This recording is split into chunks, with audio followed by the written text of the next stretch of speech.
Bonjour, bienvenue dans l'émission Parole de femmes. Vous le savez déjà maintenant, cette semaine, je suis bien accompagnée du couple Chipama, Mireille et Jean-Claude qui passent la semaine avec moi. Bonjour à vous deux. Bonjour. Bonjour Annabelle. Ça va Jean-Claude? Ça va très bien. Ouais, tu te sens bien avec nous? Oui, Vraiment. Ouais, je te sens assez à l'aise. Oui, je suis privilégié. Tu es le bienvenu quand tu veux, Jean-Claude.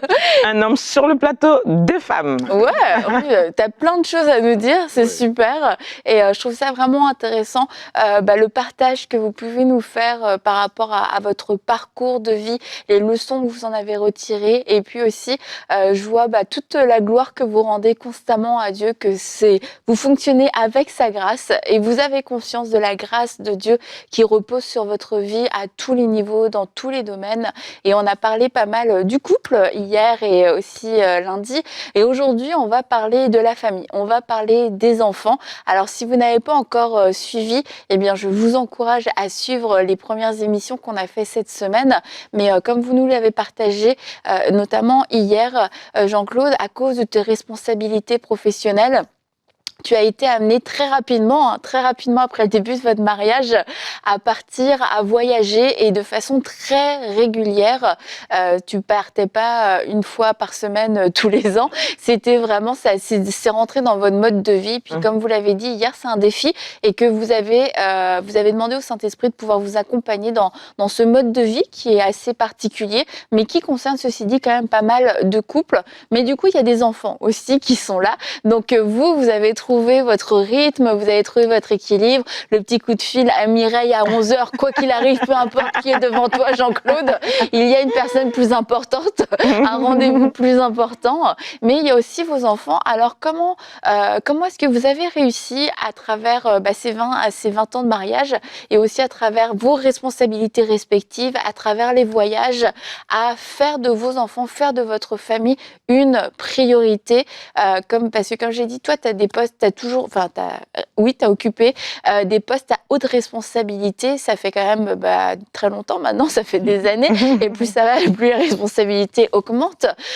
Toi, Mireille, tu as eu un parcours de vie un peu différent parce que tu as fait le choix, comme vous l'avez partagé hier, de rester à la maison pour pouvoir t'occuper des enfants. Mais après, tu es retournée aux études. Tu as toi-même lancé ta propre entreprise. Donc là aussi, beaucoup de responsabilités, beaucoup d'engagement, beaucoup d'occupation. Comment avez-vous fait? Vas-y, Jean-Claude. Alors, le plus important, je pense que c'est rendre grâce à Dieu Amen. pour les enfants que Dieu nous donne. Parce que beaucoup soupirent à les avoir. Donc, quand on les a, il faut les chérir. Il faut s'en occuper, il faut leur accorder du temps, il faut les aimer, il faut les encourager, il faut les accompagner, il faut être présent dans leurs activités, à l'école, dans le sport et notamment. Donc on a mis... Ah bah oui, parce que tant qu'à faire, vos enfants font aussi des activités, j'imagine. Exactement. Oh, voilà. Ils sont bien occupés, etc. Et donc ce que nous on a décidé, déjà en tant que famille, pour nous, la famille, c'est sacré. C'est un lieu que Dieu privilégie pour déposer la bénédiction. C'est un lieu de procréation, c'est un lieu de socialisation, c'est un lieu des premiers apprentissages. Donc du coup, si la famille n'est pas unie, n'est pas solide, n'est pas forte, il y a des conséquences dans la vie d'adulte pour nos enfants. Donc on a créé un environnement, un safe zone, donc un environnement sécurisé émotionnellement, de sorte que les enfants puissent apprendre des parents, parce que nous sommes les premiers modèles, nous voulons être les premiers modèles de nos enfants, donc il faut que les enfants nous copient dans ce que nous faisons. Donc, et la première chose, c'est aimer le Seigneur. Donc, comment prier ensemble, culte familial, l'engagement à l'église, etc., le service. Donc, ça, c'est le premier rôle en tant que parent, c'est celui d'être auprès des enfants, de leur servir de modèle dans l'engagement avec Dieu. Ensuite, maintenant, c'est d'être auprès d'eux comme soutien émotionnel, soutien psychologique, soutien matériel. Je m'engage en tant que papa de pouvoir pourvoir aux besoins. Et chaque jour, je prie Dieu pour qu'il me donne les moyens de pouvoir subvenir aux besoins des enfants, parce qu'ils ont des besoins. Et plus ils grandissent, les besoins se diversifient de plus en plus. Donc, c'est ce rôle-là de pourvoyeur, y compris matériel, auprès des enfants. Donc, et on a mis des routines en place. Donc, je n'en doute pas. Vos enfants ont été éduqués dans la discipline, j'en suis sûre. On a mis des routines en place. Tous les trois, ils font sport-études et ils sont au basket. Okay. Donc, vous imaginez le nombre de tournois dans l'année, les destinations. Ça nous a permis de découvrir le Québec et le Canada. Parce qu'il faut les accompagner. Alors, si je suis en voyage, admettons que jeudi, Nathan a un match important. Jeudi, je prends l'avion. Je pose ma journée au travail. Je prends l'avion. Le soir, direct de l'aéroport au terrain de basket où il a son match. Je vais l'assister, je vais l'encourager, je vais être présent dans cette étape, dans cette activité importante de sa vie. Ensuite, le vendredi, je reprends l'avion, je suis parti. Donc tu es vraiment venu pour le match. Pour le match, être présent. Il y a réunion des parents à l'école. Une fois par mois, je siégeais au comité des parents. Tu siégeais au comité des parents? Oui, au comité des parents. À l'école. J'avais été élu membre du comité des parents de l'école Saint-Guillaume. Je t'aimais bien jusque-là, mais là, tu commences à jusqu'au comité des parents. Oui, comment tu présent au comité des parents parce que je veux contribuer, participer dans le choix des activités parascolaires, dans les investissements que la commission scolaire fait à l'école. Je suis présent, je participe. Bénévole. Donc, là, ils se disent en plus, quand tu rentres dans le comité, ah non, mais il voyage beaucoup. Non, c'est le membre le plus engagé. Donc, je m'arrangeais de sorte que, parce que les réunions, c'était souvent lundi, donc je vais m'arranger, arriver le week-end. Lundi, je participe à la réunion. Et puis, mardi matin, j'étais parti. Donc, je devais être présent. Donc, pour les amis de nos enfants, mais papa est toujours là.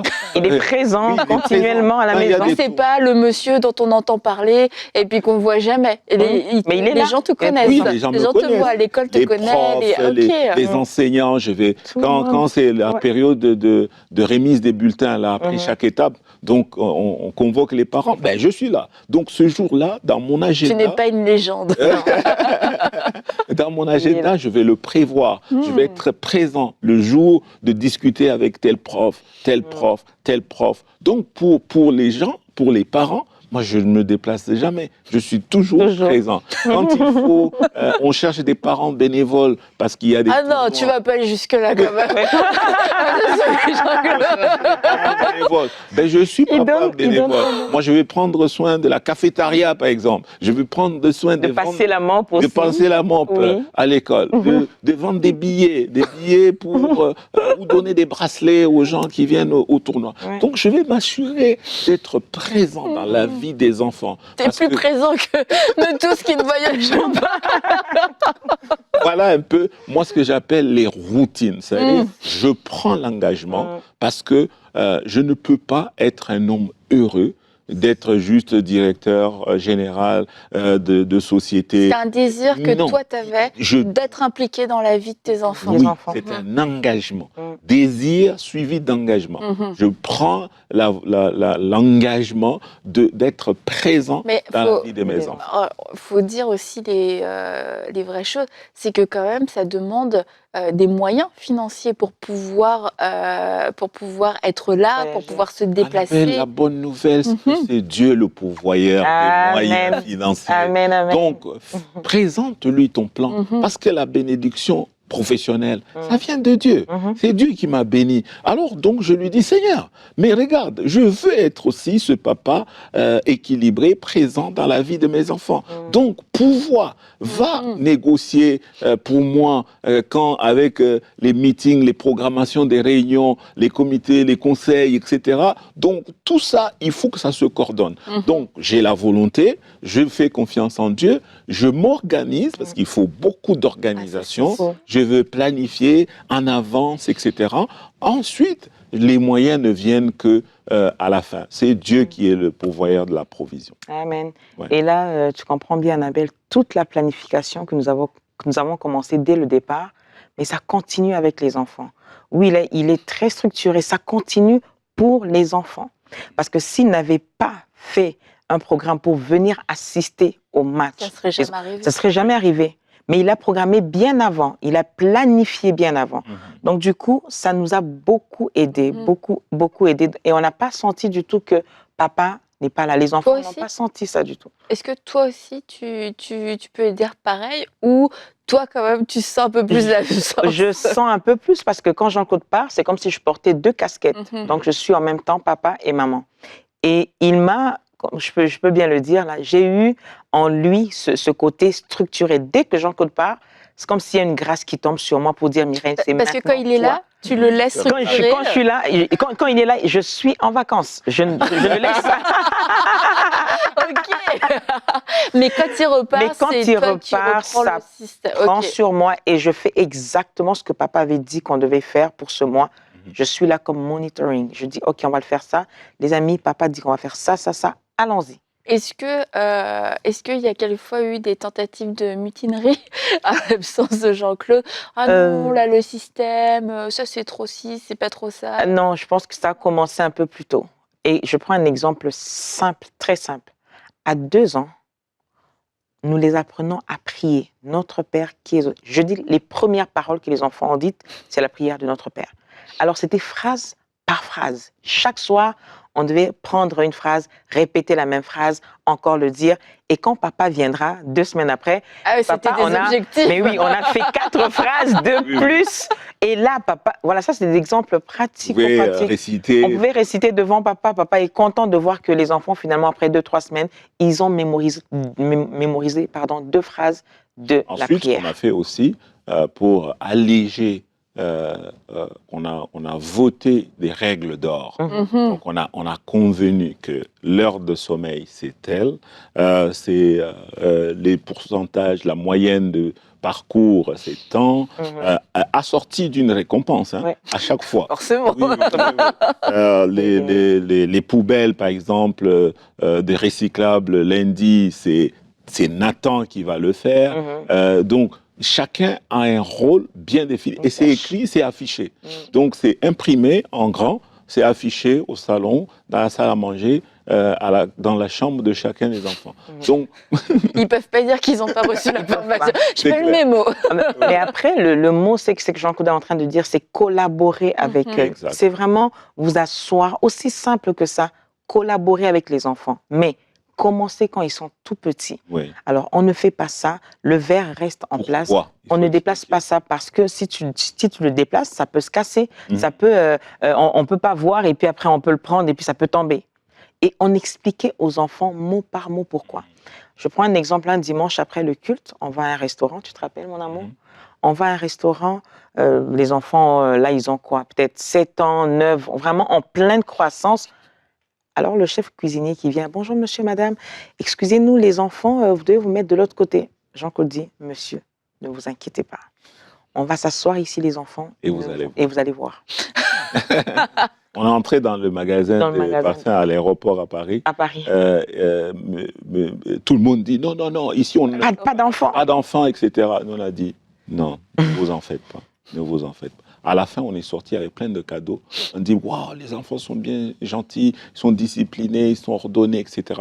Pourquoi? Parce qu'on a beaucoup investi. C'est-à-dire, on discute beaucoup. On parle autour d'une table. Les enfants, il faut qu'ils arrivent à sentir que papa, oui, il peut être sévère, mais il m'aime. Parce que mon rôle de père, c'est aussi de le reprendre. Parce que la Bible est claire, hein, à l'enfant, au cœur de l'enfant est attachée la folie. Donc, il faut les guider, il faut les conduire. Ouais, tu pourras en parler avec Aurélie, c'est un de ses versets préférés.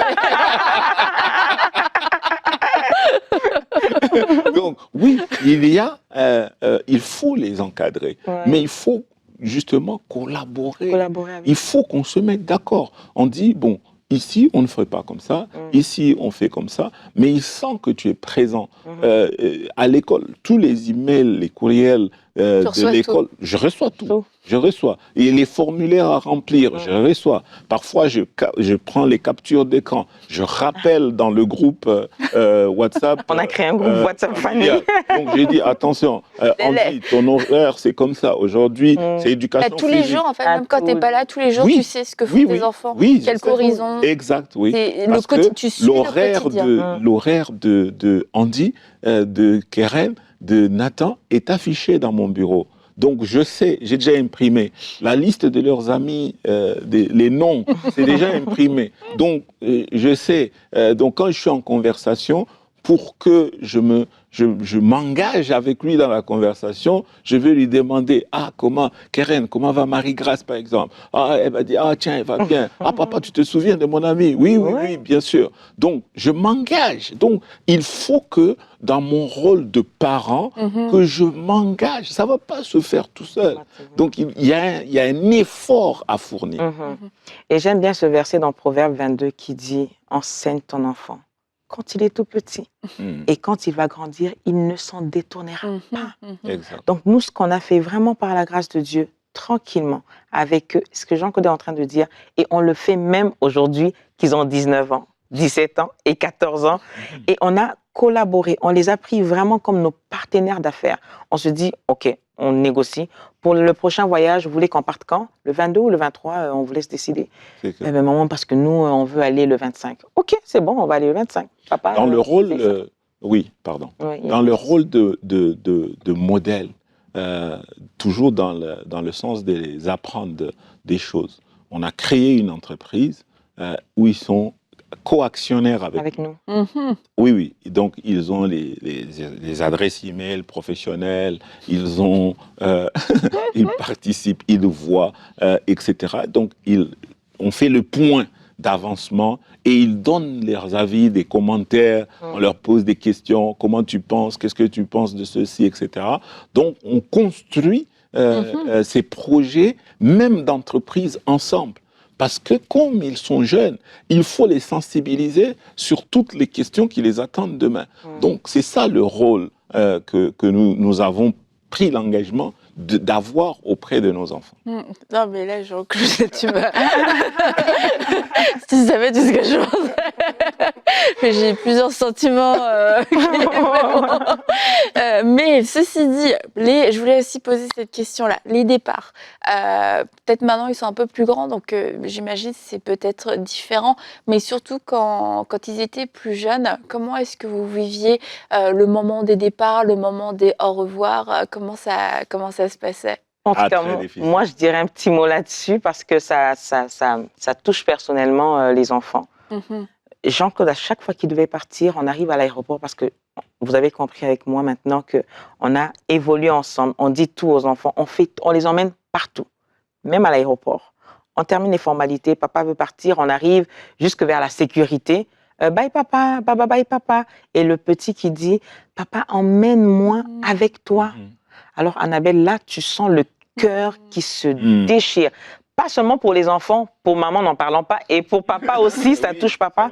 Parce que papa, il sent se dire, oui, je veux travailler fort pour la famille, mais est-ce que Voilà, là, ça se pose beaucoup de questions dans la tête. Parce que émotionnellement, il faut vraiment le porter. Il faut être forte pour le porter. Et à ce moment-là, et voilà, Jean, que je te laisse. Oui, il faut qu'on arrive dans ces moments-là, de concilier le rôle de pourvoyeur et le rôle de père aimant ses enfants. Donc, je vais réfléchir par deux fois. Parfois, il m'est arrivé de dire, bon, je vais laisser. Je vais laisser parce que, bon, finalement, les enfants me manquent beaucoup, ma femme me manque beaucoup, je vais laisser.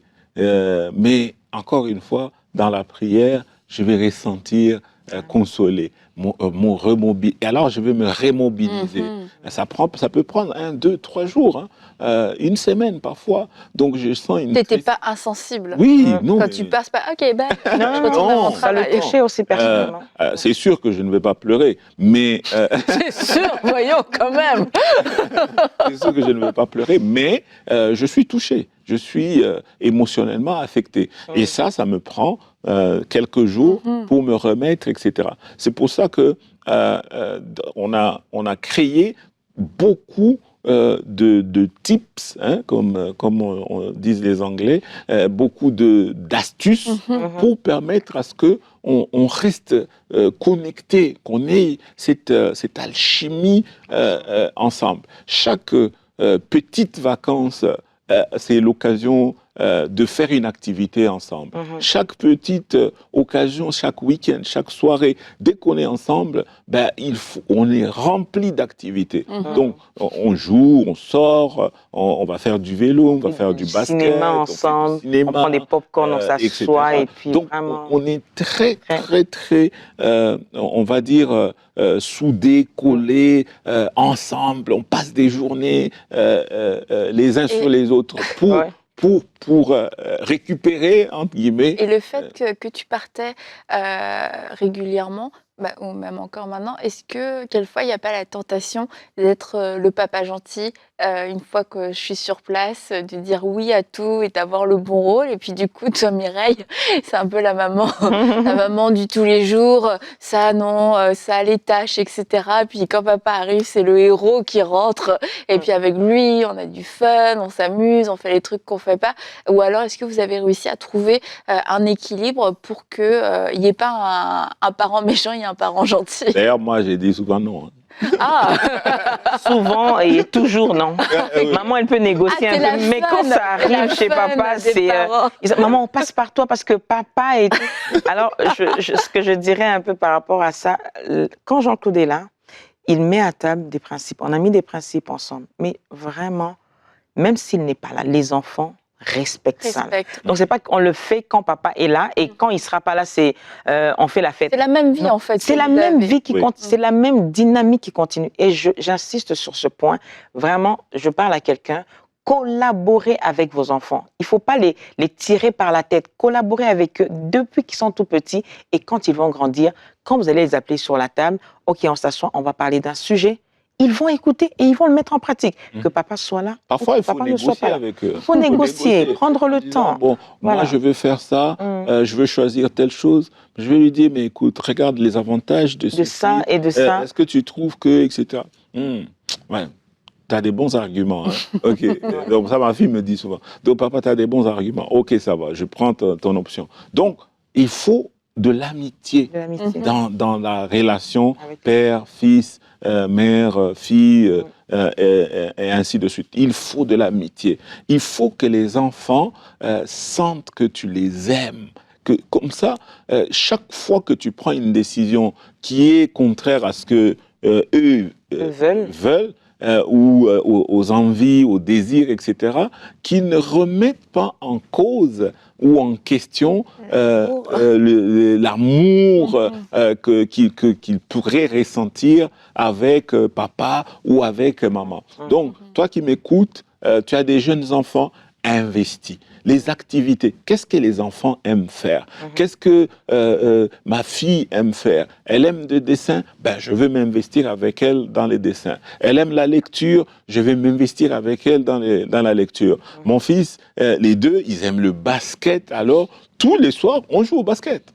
Donc, dès qu'on a l'occasion, ça solidifie. Donc, et on prend des rendez-vous parfois. Si je suis en voyage, je dis, les gars, préparez-vous. Vous avez intérêt à vous entraîner. J'arrive. Parce que j'arrive. Papa arrive. Il dit, oui, papa, on t'attend. Tu sais, tu verras, pour telle chose, vraiment, on va te battre, etc. Donc, on est très impliqués dans les uns dans la vie des autres. Je les amène aussi à mon travail. Ils connaissent ta vie en dehors de leur maison, de ton pays, de leur pays. Ils connaissent ta vie. Exact. Ils viennent à mon lieu de travail. Il rencontre des gens avec qui je travaille. Il voit avec qui je travaille, comment je travaille, pourquoi je travaille. Donc, et il y en a qui veulent devenir comme papa. Donc, qui souhaitent déjà être comme papa. Donc, ça veut dire que dans mon rôle modèle, vraiment de leur montrer, d'être présent, mais surtout de les instruire pour demain. Donc, mon fils, il a fait un stage cet été, Nathan, il a fait un stage, il a expérimenté la vie que papa mène. Tous les matins, on était en costume, cravate. Deux hommes en costume, cravate à la maison. On s'apprêtait, on sortait, parce que je tenais à ce qu'il expérimente à son âge, qu'il voit l'environnement dans lequel je suis. Et parfois, je rencontre des clients, il est avec moi, il écoute, il voit, et tout ça. Il dit, ah, ok papa, maintenant je comprends. Ah, je comprends pourquoi, etc. Non, c'est important que tu ailles travailler. C'est important, ils vont m'encourager. Donc, je suis arrivé à faire en sorte que les enfants apprécient mon travail.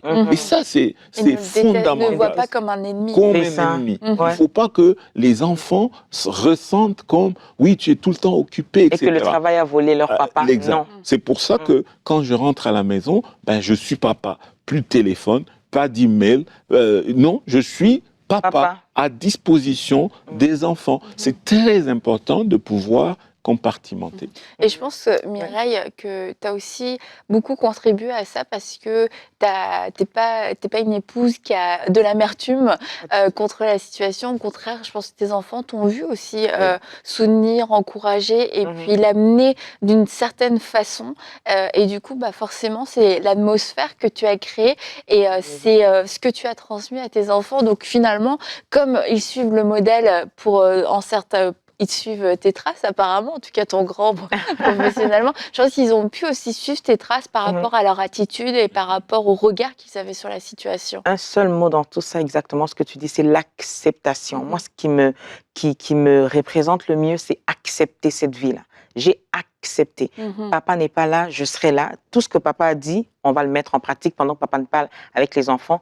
Et quand il revient, la vie avance, la vie continue. C'est cette atmosphère-là. J'appelle ça vraiment notre petit monde que nous avons créé et ça se passe bien par la grâce de Dieu. Notre arbre de paix. Donc je complète papa, je viens à la suite de papa. Papa a dit ça, ben, les amis, on va le faire ce que papa a dit. Dès qu'il revient, on sera en forme. Et ils le font. Donc, je crée cette ambiance-là. Une belle équipe. Et je pense que la femme doit accepter. Justement, c'est pourquoi on est complice, parce qu'on se complète dans tout, même dans l'éducation. Et je vais terminer avec la dédicace que vous avez adressée à vos enfants dans, je le rappelle, le livre qu'ils ont coécrit ensemble, Complices et audacieux, et que j'ai trouvé très belle. Avec les multiples voyages, vous avez dû quitter plusieurs fois vos amis d'enfance, interrompre une année scolaire pour la continuer dans un autre pays. Vous vous êtes très vite intégrés et adaptés dans différentes écoles, langues et milieux. Vous êtes obéissants, disciplinés et intelligents. Merci d'avoir fait de nous des parents heureux. Et je trouve que c'est une belle dédicace qui représente aussi les sacrifices que eux aussi ont fait. Mais en tout cas, par votre exemple, je réalise encore plus à quel point c'est pas la distance qui est un souci, c'est pas le temps non plus, c'est le fait de le vouloir et de mettre des choses en place. Alors, quelquefois, peut-être vous avez une vie même moins occupée, vous êtes là tout le temps, vous ne voyagez pas, vous dites je ne fais pas partie du comité des parents, ne vous inquiétez pas, il y a d'autres choses à faire, mais peut-être que vous n'êtes pas au courant du quotidien de vos enfants, ils sont là dans votre maison, mais parce que vous ne vous êtes pas intéressé à eux, vous ne vous êtes pas impliqué dans leur vie. Alors arrêtons de chercher des excuses, arrêtons de nous dire ah non, on est trop occupés. On voit Mireille, Jean-Claude qui sont occupés, mais pourtant qui ont su mettre leurs enfants en priorité dans leur vie, mettre en place des choses pour que ça puisse fonctionner. C'est à la portée de tous de pouvoir mettre nos enfants en priorité et de trouver des moyens, des règles d'or comme vous l'avez fait. Et chacun a sa façon de faire. Donc je vous encourage à inviter encore une fois le Saint-Esprit. Demandez-lui qu'est-ce qui fonctionne pour ma famille, comment est-ce que je peux faire pour que mes enfants soient cette priorité et quelles actions je peux poser à partir d'aujourd'hui. Je crois qu'il va vous répondre et on va se retrouver demain pour une prochaine émission de Paroles de Femmes.